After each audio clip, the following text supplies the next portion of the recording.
We are extremely honored to have an extraordinary individual with us today who will receive an honorary degree from the university. Would President Cole please join me at the lectern? Would Provost Gingrich and Dean Newman escort ByronPitts to the lectern?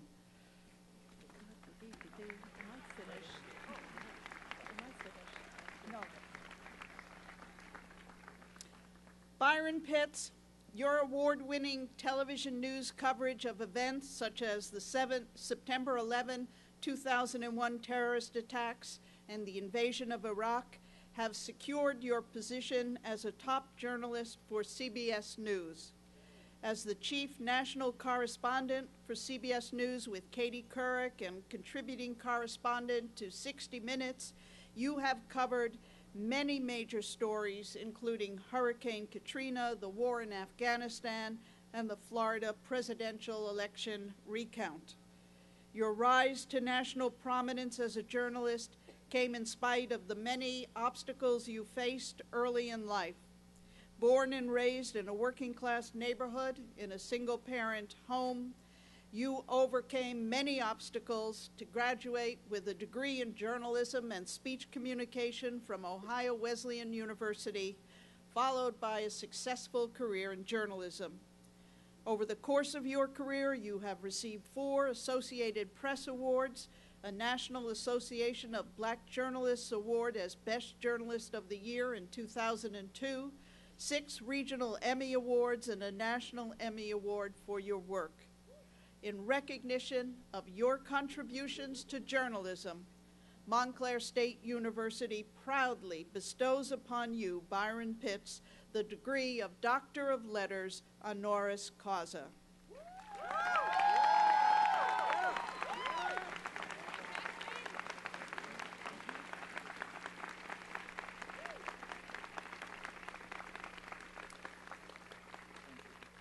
Not yet. We're not finished. Thank you, President Cole.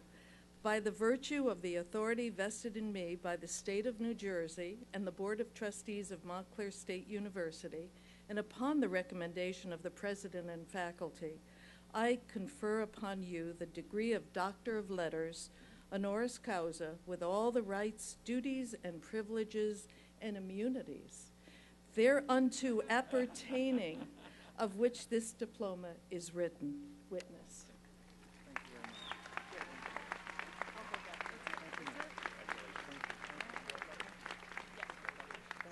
Thank you.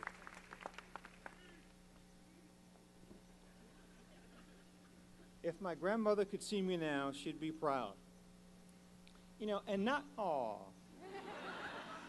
and you know, not bad for a kid who was on academic probation his freshman year in college. I take it I'm not alone in that distinction. Dean, and thank you, and President, thank you. Faculty and staff, it's an honor to be here today with you to celebrate these young people. But before that, I know we've acknowledged them once, if I could ask the parents and grandparents, anyone who made a tuition payment, prayed a prayer for one of these young people to please stand so we could acknowledge you again, please.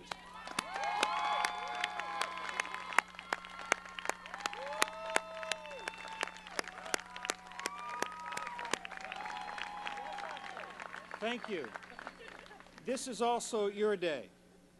I know oftentimes young people think they got here by themselves, but we parents know better. My mother, when she was interviewed a few years ago about how she was able as a single parent to send 3 kids to college, my mama said, oh, it was simple. I told each child, you will go to college or I will beat you to death. I would imagine there are some young people here who can tell a similar story about their parents' encouragement to go to school and get their education. I won't take much of your time. This is a busy day devoted mostly to the young people we've come and the graduates we've come to honor. So I say to you, as the late, great American actress, 2-time Academy Award winner, Elizabeth Taylor whispered to her 7th husband on their wedding day, don't worry, I won't keep you long.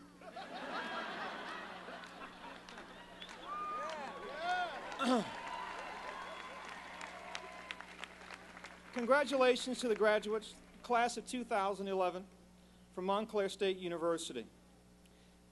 Please know that your degrees guarantee you nothing but a chance to compete and a chance to change the world.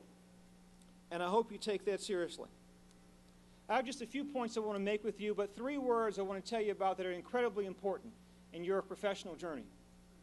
I know that all of you know about Twitter and Facebook and the latest technology, and you laugh at your parents and people like me when we call you to ask you how to set up the TV and our computers at home. And you walk away from this university with a college degree from an outstanding university in this nation. But know this, there are few things less attractive in this world than a college-educated person with no manners. 3 words that will take you far in this life and will take you places that perhaps your degree won't take you sometimes. Please and thank you. Know that you have been given a great opportunity with your education, but it's also a responsibility as well. 2 things I want you to consider is the power of optimism and the power of service. The power of optimism and the power of service. I've heard the stories of many of the graduates today and your families. And so a number of you know about struggle and that strength that comes from struggle. It's something I know just as well. You see, long before I was ever ByronPitts of 60 Minutes, I was a kid from East Baltimore, like many of you, raised by a single parent. My mother had her first child when she was 17. She had me before she finished high school. I didn't learn to read until I was 12. I stuttered until I was 20. Fortunately for me, I had a strong and supportive mother, strong and supportive grandmother, and parents and teachers and educators who stood by me. For all of my life and for most of her life, my mother has worn around her neck a small mustard seed encased in a clear plastic ball on a chain. It has been her daily visual reminder of the scripture in the book of Matthew that says, if you have faith just the size of a mustard seed, you can say to any mountain, mountain, move from here to there, and it will move, and nothing will be impossible. It is with my mother's mountain-moving faith, with her optimism, that she allowed me to pursue my education and encouraged me past those difficult moments and allowed me to live my dreams. Graduates, please know this is one of those moments in your life that will give you the opportunity to live your dreams. And so I would encourage you to live those dreams with an optimistic spirit. And optimism sometimes is a tough choice, but it's a tough choice I encourage you to make. And service. There is power in service. Please know, graduates, that success in life isn't measured by how much you take from this world, but how much you give to it. I know that a lot of you are thinking about the future and your employment possibilities, and you're consumed by the notion of how high unemployment is today. Nationally, it's 9%. In some states, it's as high as 16% in our nation. So I know, graduates, that the job market that you hoped would be so open to you 4 years ago may not be quite so open now, but I still say that's okay. As opposed to being focused on numbers like that 9% or the 16% I mentioned, think about numbers like 1.3 million. That's how many children in the United States are homeless today, 1.3 million. Or another number, 30 million. That's how many adults in the United States of America are functionally illiterate. People who live in the margins. People who will only be able to live the American dream if people like you, graduates, make that possible for them. Service. I'll tell you a story about a girl I met a few years ago from Baltimore, my hometown. Her name is Pilar. Pilar is 11 years old. She goes to a school in East Baltimore, my hometown, where 67% of the students come from no-parent households.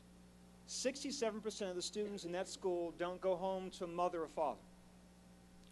And Pilar asked me a question after a presentation one day because of the issues in her life. Pilar said, Mr. Pitts, I have one question for you. Where do you go, where do you hide when the world hurts too much? My friends, no child in the most powerful nation on earth should ever have to ask that question. But graduates know that it's people like you, graduates like you, the educated in our nation, the fortunate in our nation, who have a responsibility to answer Pilar's question, to be that place, to be that person that people who are hurting in this nation can go to for comfort. Lastly, I'd like to leave you with the words of Dr. Horace Mann. He's the founding president of Antioch College. Dr. Mann told Antioch's first graduating class, "Be ashamed to die until you've won some victory for humanity." Young people know that.